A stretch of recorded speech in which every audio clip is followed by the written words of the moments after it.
is about helping children. Orphans halfway around the world are getting a second chance thanks to a group of South Floridians who started a new nonprofit.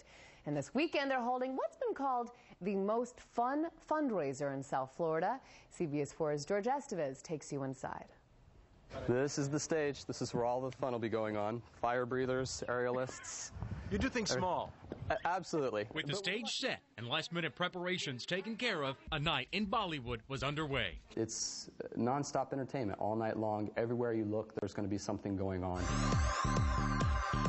The South Florida fundraiser, in its third year now, features act after act inspired by the beauty of India, dedicated to its most forgotten population, the 80 million orphan children in the country. And these are children that are homeless in the streets, no mother, father, no living relative, and they're fighting stray animals, pigs, boars, dogs, for little scraps of rotting food. A situation brought to Matthew's attention through a friend who heard of Sunil, an Indian man who, along with his wife, housed a few orphans. Matthew and his friends donated money and then were transformed after a trip to India. Seeing piles of trash rotting and seeing 3 or 4 kids sifting through the garbage looking for anything. I mean, a piece of rotting meat, a piece of rotting fruit. After that, they began Sunil's home, now with an expanded facility, changing lives. They house dozens of orphans. If it wasn't for you, he'd still be on the streets.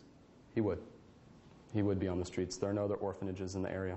It's amazing to have this amount of support. But now, thanks to the generosity of Matthew and other South Floridians, more orphans will have a second chance at survival. The first thing that we're going to do is call Sunil and let him know that the kids are taken care of for another year. And Sunil's home can house, clothe, and educate an orphan for $800 a year. And there's still tickets, by the way, available for a night in Bollywood here in South Florida. Just go to CBS4.com. And I know they're actually watching this right now, all crowded, getting ready for tomorrow's fundraiser, but they're taking a break just to watch the story. So we wish them well. It looks like it's going to be a fantastic night. And now, why children in India? You know what? I had the same exact question. I asked Matthew that same exact question. He basically said to me, you know what? Here there is some sort of infrastructure, right, for the orphans we have here in the States. Over there, all the orphans are left to fend for themselves, fighting for food, as you heard, on the streets against wild animals. So it's a completely different situation out there. So, hey, if you have a story that is good for you, go ahead.